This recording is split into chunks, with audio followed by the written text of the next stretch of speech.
صفحہ نمبر 69 زرتشت اور اس کا مذہب۔ ہیڈنگ: زرتشتیت۔ دنیا کے عظیم مذاہب میں سے ایک بڑا مذہب زرتشتیت بھی ہے۔ خصوصاً ساسانی عہد میں ایک بڑی سلطنت کا سرکاری مذہب رہا۔ اس کے علاوہ اپنے دورہ عروج میں ایک بااثر مذہبی تحریک ہونے کے لحاظ سے اپنے آس پاس کے علاقوں میں رائج مذاہب اور مکاتب فکر پر اس کے اثرات بھی پڑے۔ اسی طرح فلسفہ زندگی اور مذہبی فکر سے متعلق بعض بہت بنیادی موضوعات مثلاً کائنات میں شر کا وجود، خیر و شر کی کشمکش، انسان کی خود مختاری، اعمال کی انفرادی ذمہ داری، قیامت اور اس کے متعلق حساب و کتاب، اور جنت دوزخ کا تصور وغیرہ کو زرتشتیت نے خصوصی اہمیت دی۔ اس مذہب کا بانی زرتشت تھا۔ ہیڈنگ: زرتشت کے حالات زندگی۔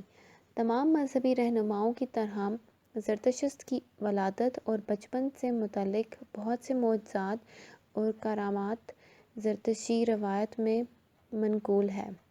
ان روایات اور تفصیلات سے قطع نظر بعض مقطعوں سے یہ معلوم ہوتا ہے کہ زرتشت کا تعلق اپنے علاقے کے مذہبی رہنماؤں کی جماعت سے تھا اور خود زرتشت نے بھی پروہت بننے کی تربیت حاصل کی تھی۔ زرتشت کے جو حالات اوستاذ سے اخذ کیے جاتے ہیں ان سے معلوم ہوتا ہے کہ زرتشت کی مذہبی تحریک کی نشو و نما خراسان اور شمالی افغانستان کے علاقوں میں ہوئی، لیکن وہ خود اس علاقے کے باشندے نہ تھے بلکہ مغربی ایران غالباً رے کے مقام سے ہجرت کر کے وہاں پہنچے تھے۔ صفحہ نمبر 70 زرتشت کی تاریخ پیدائش اور زمانے کے بارے میں بھی محققین میں اختلاف رائے ہے، لیکن خود زرتشتی روایت میں زرتشت کا جو عہد بتایا جاتا ہے اسی کو اب قرین قیاس سمجھا جاتا ہے۔ زرتشتی روایت کے مطابق زرتشت کا زمانہ سکندر اعظم سے 258 سال قبل تھا۔ سکندر نے شہنشاہ ایران دارائے سوم کو 330 قبل مسیح میں شکست دی تھی۔ اس طرح زرتشت کا زمانہ 558 قبل مسیح رہا ہوگا۔ زرتشت کے بارے میں یہ بتایا جاتا ہے کہ وہ اوائل عمر سے ہی غور و فکر کے شائق اور حقیقت کے متلاشی تھے۔ ایک روایت یہ بھی ہے کہ 15 سال کی عمر میں انہوں نے صحرا کے اندر خلوت نشینی اختیار کر لی تھی اور اپنی پیغمبر کے اظہار سے قبل زرتشت نے ایک طویل زمانہ حقیقت اعلیٰ کی تلاش و جستجو اور اس سے وصال حاصل کرنے کی تمنا میں گزارا۔ ایک مدت دراز تک جنگلوں اور بیابانوں میں بھٹکے رہنے اور ایمان ہدایت کی تلاش کے بعد تقریباً 30 سال کی عمر میں زرتشت کو خدائے واحد اہورا مزد کا مکاشفہ حاصل ہوا۔ زرتشت نے اپنے کلام میں بار بار خدائے واحد کے ساتھ اپنے روبرو مکاشفہ اور مکالمہ کا ذکر کیا ہے۔ گاتھاؤں میں زرتشت کے کلام کا کثیر حصہ خدائے واحد اہورا مزد کے ساتھ ان کے سوال و جواب پر مختصر ہے۔ زرتشت نے جب ایک نئے مذہب کی تبلیغ شروع کی تو انہیں پرانے سیاسی اور مذہبی برسراقتدار طبقے کی طرف سے سخت مخالفت کا سامنا کرنا پڑا۔ صفحہ نمبر 71 زرتشت کو اپنی پوری جدوجہد کے باوجود اپنے وطن میں کوئی کامیابی حاصل نہ ہو سکی۔ اس صورتحال میں بالآخر مجبور ہو کر زرتشت نے اپنے وطن کو چھوڑ کر مشرقی ایران کا رخ کیا جو موجودہ خراسان اور شمالی افغانستان کے علاقوں پر مشتمل تھا۔ یہاں پر ایک ریاست کے حکمران وشتاشپ نے زرتشت کی تعلیمات میں دلچسپی ظاہر کی اور بالآخر اس کے کئی امراء نے زرتشتی مذہب قبول کر لیا۔ وشتاسب کی سرپرستی اور حمایت حاصل ہونے کے بعد زرتشت کا کام نسبتاً آسان ہو گیا۔ چنانچہ زرتشت نے بلخ میں اپنا مرکز قائم کرکے اپنی عمر کے بقایا 37 برس اپنے مذہب کی تبلیغ و ہدایت میں بسر کیے۔ صفحہ نمبر 71 زرتشت کی تعلیمات۔ گاداہوں کے مطالعے سے زرتشت کی جو تعلیمات سامنے آتی ہیں وہ مندرجہ ذیل ہیں۔ پہلا، خدائے واحد کا تصور۔ زرتشت کی تعلیمات میں سب سے نمایاں اور مرکزی اہمیت خدائے واحد کے تصور کو حاصل ہے۔ زرتشت نے ایک خدائے واحد اہورا مزد کے تصور اور اسی کے معبود حقیقی ہونے پر اصرار کیا۔ زرتشت نے خدائے واحد کے تصور پر زور دیا اور اس کی ایسی خصوصیات اور صفات پیش کیں جن سے صرف اسی ایک ہستی کے مالک دو جہاں اور بندگی کے لائق ہونے کا تصور بالکل واضح ہو گیا۔ زرتشت نے خدائے واحد کے تصور کے ساتھ ساتھ دوسرے تمام دیوتاؤں کی جن کی قدیم ایرانی پوجا کرتے چلے آ رہے تھے شدت سے مخالفت کی۔ صفحہ نمبر 72 دوسرا، خیر و شر کی باہمی کشمکش۔ زرتشت کی تعلیمات کا دوسرا اہم عنصر خیر و شر کی باہمی کشمکش ہے۔ اگرچہ دنیا کے سبھی مذاہب میں شر کے وجود اور اس کے دائمی حل کے سلسلے میں تعلیمات ملتی ہیں، لیکن زرتشت دنیا کے ان مذاہب میں سے ہے جس نے اس مسئلے کو خصوصی اہمیت دی اور اس سلسلے میں واضح تعلیمات پیش کی۔ یہ موضوع ان کی تعلیمات میں مختلف صورتوں میں نظر آتا ہے۔ زرتشت کے بعد اس کے پیروؤں نے اس سلسلے کو اس قدر آگے بڑھایا کہ بالآخر وہ کائنات میں دو مستقل خداؤں کو خیر اور شر کے الگ الگ سربراہوں کی حیثیت سے ماننے لگے اور دو خداؤں پر عقیدہ رکھنے والے قرار پائے۔ تیسرا، ارادے کی مکمل آزادی۔ زرتشت کی تعلیم کا تیسرا اہم پہلو ہے مخلوقات کے لیے ارادے کی مختلف آزادی۔ زرتشت کے مذہبی تصور میں باوجود اہورا مزد کے تمام تر غلبہ و قدرت کا مالک ہونے اور لامحدود اختیار کا حامل ہونے کے باوجود اسی کی مرضی سے مخلوقات کو اپنے ارادے و عمل میں پوری آزادی حاصل ہے۔ زرتشت کی تعلیمات کے مطابق انسان یا دوسری مخلوقات اپنی مرضی سے خیر یا شر کو پسند کرنے میں مکمل آزاد ہیں، البتہ اہورا مزد کے مقرر کردہ نظام کے تحت ہر ایک کو مرنے کے بعد زندگی میں کیے گئے اچھے یا برے اعمال کا بدلہ ضرور ملے گا۔ زرتشت کے خیال کے مطابق یہ دنیا دارالعمل ہے جہاں خیر و شر کی کشمکش ہر سطح پر جاری و ساری ہے۔ انسان کا فرض ہے کہ وہ خیر کو پسند کرے اور اپنی پوری زندگی خیر کے مطابق بسر کرنے کی کوشش کرے۔ صفحہ نمبر 73 چوتھا، تصور آخرت۔ زرتشت نے اپنی تعلیمات میں جن باتوں کو واضح طور پر بیان کیا ہے ان میں مرنے کے بعد کی زندگی اور آخرت کا تصور بہت نمایاں ہے۔ زرتشت کے مطابق مرنے کے ساتھ انسان کی زندگی ختم نہیں ہو جاتی بلکہ اس کی روح کو ایک پل سے گزرنا ہوتا ہے جہاں اس کا امتحان ہو جاتا ہے۔ نیک انسان کی روح بآسانی اس پل پر سے گزر کر دوسرے کنارے پر اہورا مزد کے زیر سایہ جنت میں اپنا ٹھکانہ بنا لیتی ہے، جبکہ برے انسان کی روح کو مشکلات کے باعث سخت اذیتوں کا سامنا کرنا پڑتا ہے اور بالآخر مصائب کے ساتھ دوزخ کو ٹھکانہ بنا لیتی ہے۔ پانچواں، تصور قیامت۔ مرنے کے فوراً بعد انسان کو اس کے اچھے برے اعمال کے مطابق بدلہ ملنے کے علاوہ زرتشت نے ایک وقت مقرر پر دنیا کا خاتمہ، تمام مردوں کا زندہ کیا جانا اور اس کے بعد اجتماعی حساب کتاب یعنی قیامت کا تصور بھی پیش کیا ہے۔ زرتشت کے اس تصور کے مطابق قیامت کے قریب ایک نجات دہندہ ظاہر ہوگا جس کی سرگردگی میں خیر کو شر پر مکمل فتح حاصل ہو جائے گی اور موجودہ دنیا کا خاتمہ کر دیا جائے گا۔ اس کے بعد تمام مردوں کو زندہ کر دیا جائے گا اور اجتماعی طور پر لوگوں کے اعمال کے مطابق فیصلہ ہوگا۔ حشر کے میدان میں اچھے اور برے لوگوں میں تمیز کے لیے ان کو آگ اور پگھلی ہوئی دھات کے امتحان سے گزرنا ہوگا۔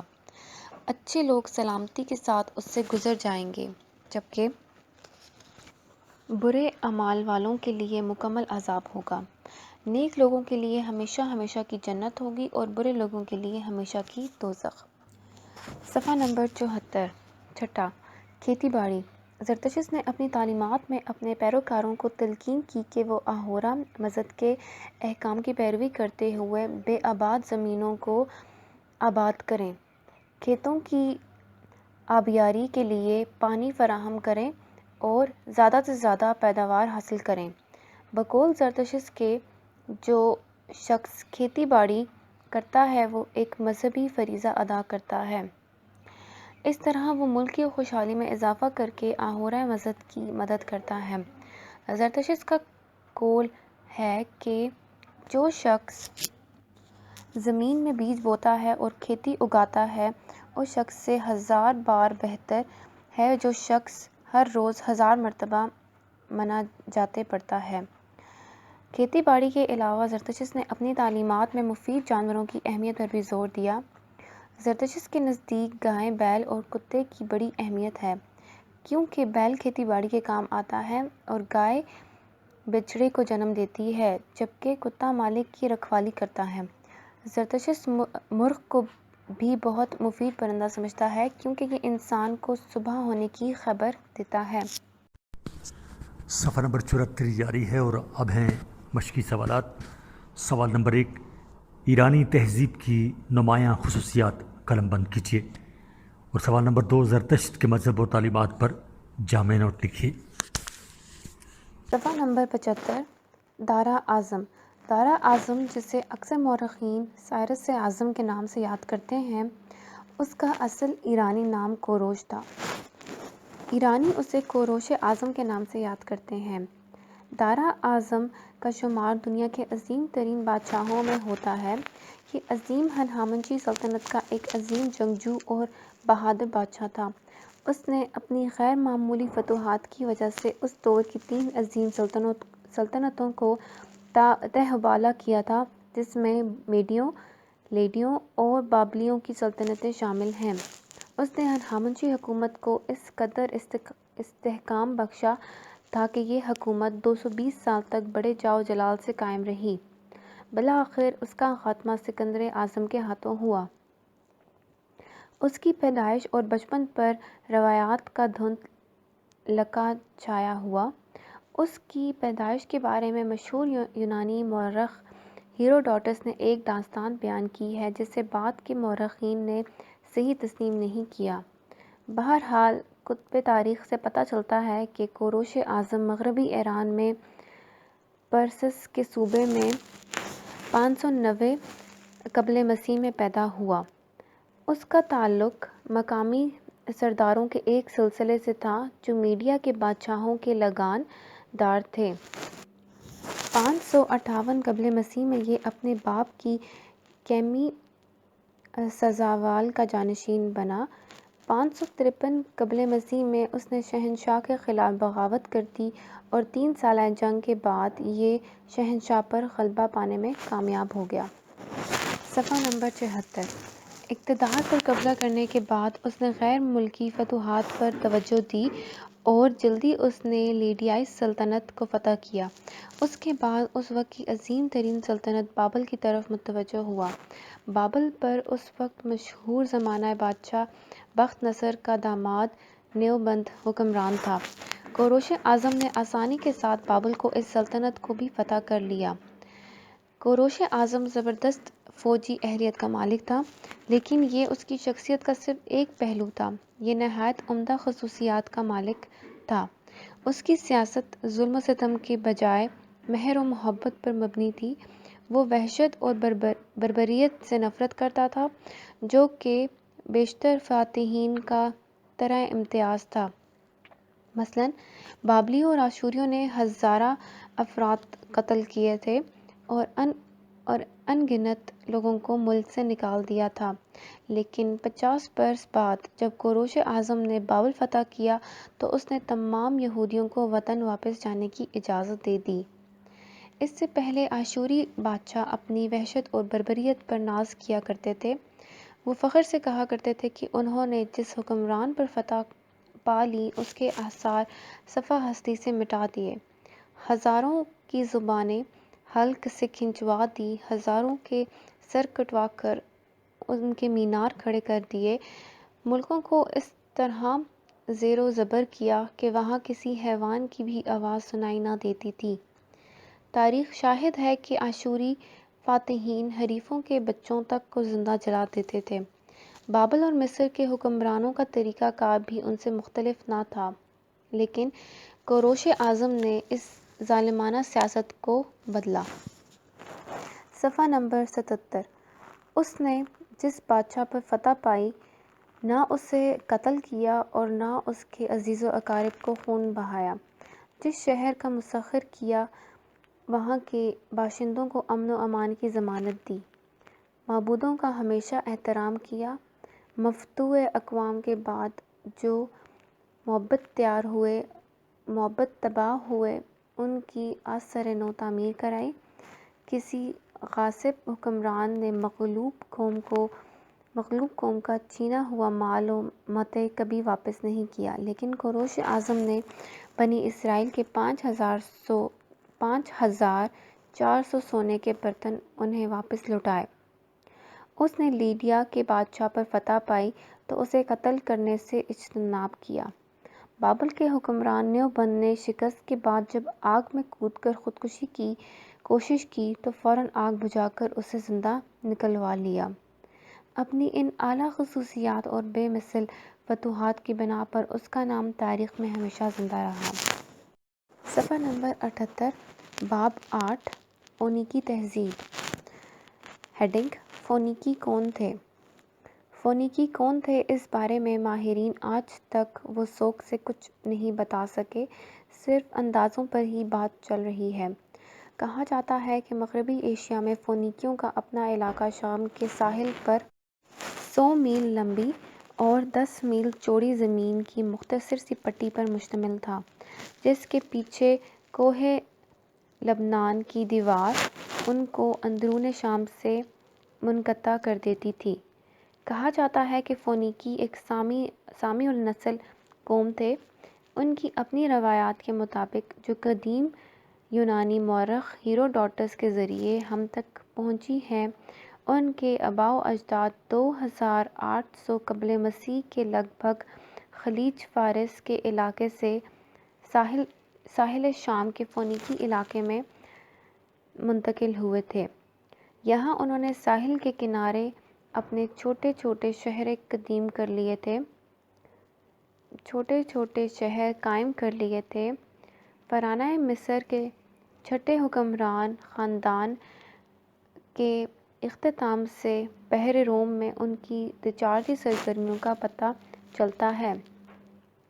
اس کے تقریباً 1500 سال بعد فونیکیوں کے ایک بڑی بحری، تجارتی اور نو آبادیاتی طاقت بننے تک وہ مصر کو کوہ لبنان کے جنگلات سے تعمیری لکڑی کی فراہمی کا سب سے بڑا ذریعہ بنے رہے۔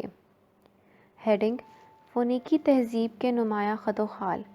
یہ بات ظاہر ہے کہ فونیکی تہذیب سومیری اور مصری تہذیب کے مقابلے میں کافی کم عرصہ تھی، اور ان دونوں تہذیبوں سے اس نے براہ راست فائدہ اٹھایا تھا۔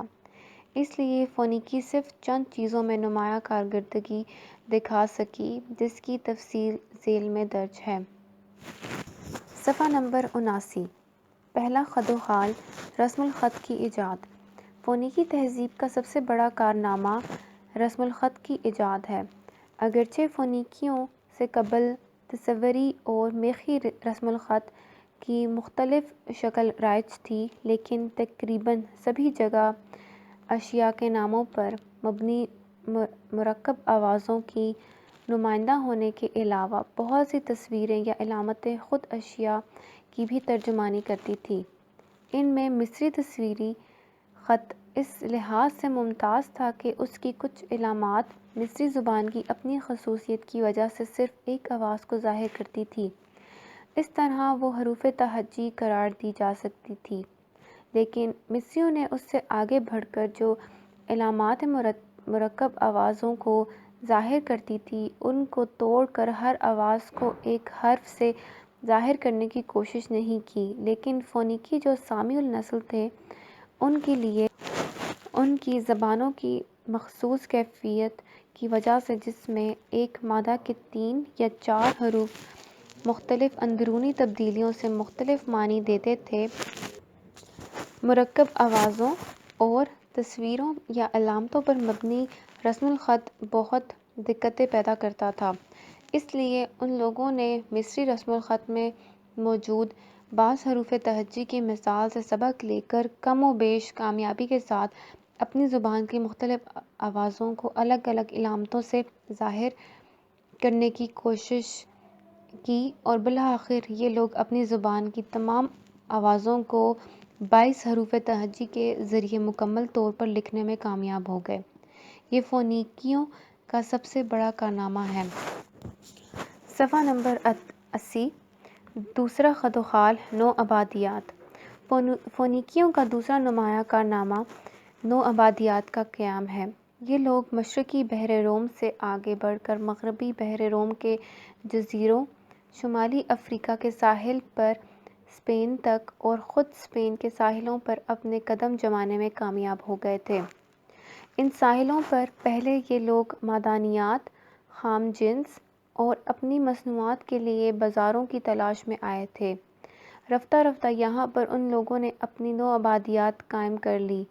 اس طرح لیبیا میں بنغازی سے لے کر طرابلس تک اور اسپین کے ساحلوں تک ان کے مقبوضات پھیل گئے تھے۔ تیسرا خط و خال، تجارت۔ فونیکیوں نے تجارت کے میدان میں زبردست ترقی کی تھی۔ تجارت کے میدان میں ان کی ترقی کے کئی اسباب تھے۔ ایک تو یہ کہ ابتدا میں یہ لوگ کوہ لبنان کے جنگلات سے مصر کو تعمیری لکڑی فراہم کرتے تھے۔ اس کے ساتھ ساتھ خود ان کے اپنے شہر مختلف طرح کی دستکاریوں کے مرکز تھے۔ نیز مشرق سے آنے والی بری اور بحری تجارتی راستے ان کے شہر پر ختم ہوتے تھے۔ اس کے علاوہ ان کے اپنے وطن میں قابل زراعت زمین نہ ہونے کے برابر تھی۔ ان وجوہ کی بنا پر ان لوگوں نے تجارت کی طرف توجہ دی اور یہی تجارت ان کا واحد ذریعہ معاش اور بعد میں ان کی بااثر اور منفرد تہذیب کی بنیاد بنی۔ ان کے شہر تجارت کی بنیاد پر اور تجارت کے لیے ہی قائم تھے۔ ان کے تاجر بحر روم کے ہر بازار میں مال فروخت اور خریدتے اور سودا چکاتے نظر آتے تھے۔ یہ لوگ اس کام میں اس قدر ماہر ہو گئے تھے کہ ان کے دشمن یونانی ہر شاطر اور چالباز کو فونیکی کا نام دینے لگے تھے۔ چوتھا خط و خال، فن کشتی۔ کشتی سازی کے فن میں بھی فونیکیوں نے بہت کمال حاصل کر لیا تھا۔ صفحہ نمبر 81۔ اس کی بھی 2-3 وجوہات تھیں۔ ایک تو یہ جہاں آباد تھے وہاں جنگلات بکثرت تھے اور لکڑی عام دستیاب تھی، بلکہ یہ مصر کو بھی تعمیری لکڑی فراہم کرتے تھے۔ دوسرا، یہ لوگ بحر روم کے کنارے آباد تھے، ان کو زیادہ تر دریائی سفر کرنے پڑتے تھے۔ تیسری بات یہ کہ ان کی قابل کاشت زمین نہ ہونے کے برابر تھی، اس لیے ان لوگوں نے زیادہ تر تجارت پر توجہ دی اور تجارتی سفروں کے لیے ان کو جہازوں اور کشتیوں کی ضرورت پڑتی، اس لیے ان لوگوں نے کشتی سازی کے فن پر پوری توجہ دی۔ پانچواں خط و خال، فن تعمیر۔ فونیکی لوگوں کو فن تعمیر میں بھی کمال حاصل تھا اور بڑے بڑے محلات بنانے میں یہ لوگ بڑے ماہر تھے۔ فن تعمیر میں ان کی اسی مہارت اور کمال کی وجہ سے حضرت سلیمان علیہ السلام نے یروشلم میں ہیکل سلیمانی کی تعمیر کے لیے فونیکی معماروں کو بلایا تھا اور پھر ان لوگوں نے زبردست اور عالیشان ہیکل تعمیر کیا۔ صفحہ نمبر 81۔ مشقی سوالات ہیں اور ایک ہی سوال ہے اس کے مشق کا کہ فونیکی کون تھے، ان کی تہذیب کی نمایاں باتیں کیا کیا تھیں؟ صفحہ نمبر 82 باب 9 یونانی تہذیب، یونانی سلطنت اور تہذیب و تمدن۔ ہیڈنگ: یونانیوں کا اصل وطن۔ ماہرین کا کہنا ہے کہ یونانیوں کا اصل وطن تو وادی ڈینوب تھا، لیکن یہ لوگ تقریباً 2000 قبل مسیح میں اپنے آبائی وطن سے نقل مکانی کر کے جزیرہ نمائی یونان میں آ کر آباد ہو گئے، اور ان کی اپنی اصل وطن سے یونان کی طرف نقل مکانی کا سلسلہ صدیوں تک جاری رہا، لیکن نقل مکانی کے اسباب کیا تھے ان کے بارے میں ماہرین نے کچھ نہیں بتایا۔ یونانیوں کے بارے میں بہرحال یہ بات تسلیم شدہ ہے کہ دنیا کی دیگر قدیم مہذب اقوام کی طرح یہ لوگ بھی بڑے مہذب اور تمدن تھے۔ یہ لوگ نہ صرف زراعت کے فن سے واقف تھے بلکہ تجارت اور مویشی پالنے کے فن میں بھی مہارت رکھتے تھے۔ یہ لوگ جب یونان میں آ کر آباد ہوئے تو ان لوگوں نے یہاں کے قدیم کلچر کو اپنایا، جبکہ مقامی لوگوں پر ان کی زبان، تمدن اور رسم و رواج کے اثرات پڑے، جس سے ایک نئی تہذیب نے جنم لیا۔ ہیڈنگ: یونان کا تاریخی پس منظر۔ یونان یورپ کے جنوب میں بحیرہ روم کے کنارے واقع ہے۔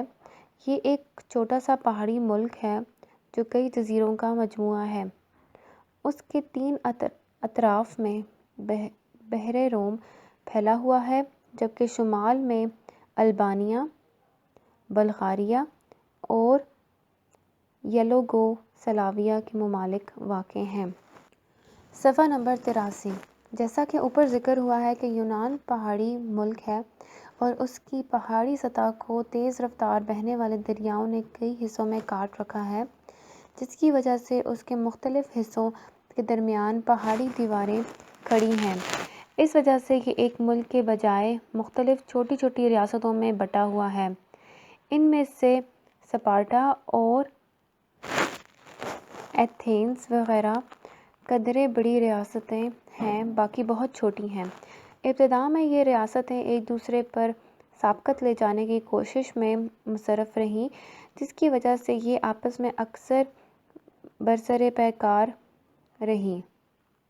اسپارٹا اور ایتھنز کی لڑائیاں کافی مشہور ہیں۔ اسپارٹا کو اپنی قوت اور طاقت کی وجہ سے زیادہ شہرت ملی، جبکہ ایتھنز کو اس وجہ سے کہ یہاں سب سے پہلے جمہوریت کی داغ بیل ڈالی گئی اور پھر یہیں سے آہستہ آہستہ جمہوریت دنیا کے لیے مشعل راہ بنی۔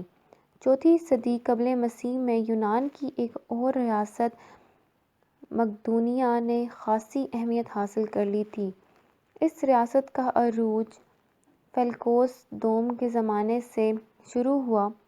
فیلکوس ابتدا میں مقدونیہ کے بادشاہ کا محافظ اور نگران تھا، لیکن بعد میں بادشاہ کو معزول کر کے اس نے خود اقتدار سنبھال لیا اور پھر اس نے آخری دم تک تمام یونانی ریاستوں کو متحد کرنے کی کوششیں جاری رکھیں۔ ہیڈنگ: ریاست ایتھنز اور جمہوریت۔ یونانی ریاستوں میں سے ایتھنز کو یہ شرف و امتیاز حاصل ہے کہ جمہوریت کی داغ بیل سب سے پہلے ایتھنز میں ڈالی گئی تھی۔ ایتھنز کے عوام نے سب سے پہلے اپنے حقوق اور ظالم و جابر حکمرانوں کے خلاف بغاوت بلند کیا۔ صفحہ نمبر 84 ایتھنز کی تاریخ پر نظر ڈالیں تو یہ پتہ چلتا ہے کہ 8ویں صدی قبل مسیح کے وسط تک دوسری یونانی ریاستوں کی طرح ایتھنز میں بادشاہت قائم تھی۔ بادشاہ مطلق العنان خود مختار اور ظالم و جابر تھے۔ عوام کو کسی قسم کے حقوق حاصل نہ تھے۔ بادشاہی دور میں اگرچہ بادشاہ کی معاونت کے لیے ایک کونسل موجود تھی، لیکن اس کونسل کے ممبر صرف امراء وغیرہ ہوتے تھے۔ عام شہریوں کے لیے اس کونسل کے دروازے بند تھے۔ اس کے بعد ایک اسمبلی بھی تشکیل دی گئی، لیکن امراء کی کونسل کی طرح عوام اسمبلی کے ممبر بھی نہیں بن سکتے تھے۔ البتہ اسمبلی کی تشکیل سے اس پر فرق ضرور پڑتا پڑا کہ اسمبلی نے بادشاہ کے لامحدود اختیارات کو محدود کر دیا تھا۔ اب بادشاہ کے لیے ضروری ہو گیا تھا کہ وہ اپنے فیصلوں کے لیے اسمبلی سے مشورہ کرے۔ اسمبلی نے ایک کام یہ بھی کیا کہ بادشاہت کی مدت کو تا حیات سے کم کر کے صرف 10 برس کر دیا۔ ان اقدامات سے عوام پوری طرح مطمئن نہ ہوئے اور انہوں نے اپنے حقوق کے لیے جدوجہد جاری رکھی، جس کی وجہ سے ایتھنز میں جمہوریت کا آغاز ہوا۔ اب بادشاہ کے اختیارات کو مزید کم کرنے کے لیے 2 طرح کے عہدیدار مقرر کیے جانے لگے۔ یہ عہدیدار آرکن اور پول مارک کہلاتے تھے۔